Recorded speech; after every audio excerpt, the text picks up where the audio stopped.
সম্পদ সম্পদ করে কি করবেন? আপনার যদি সুখ আর শান্তি না থাকে, আর এই শান্তির খোঁজে আপনি যেখানেই যাবেন, যেখানে শান্তি হবেন সেখানেই যাবেন। এটাই বাস্তব এবং এটাই সত্য। সুখ সম্পদে হয় না, সম্পদে অশান্তিও আসে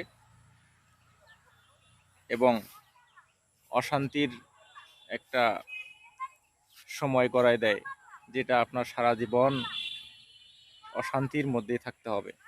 তাই সম্পদের মোহে পড়ে কেউ কাউকে কষ্ট দিও না, আর সম্পদের মোহে পড়ে শান্তিকে ভুলে যেও না। শান্তি যেখানে আছে সেখানেই ছুটে যাও।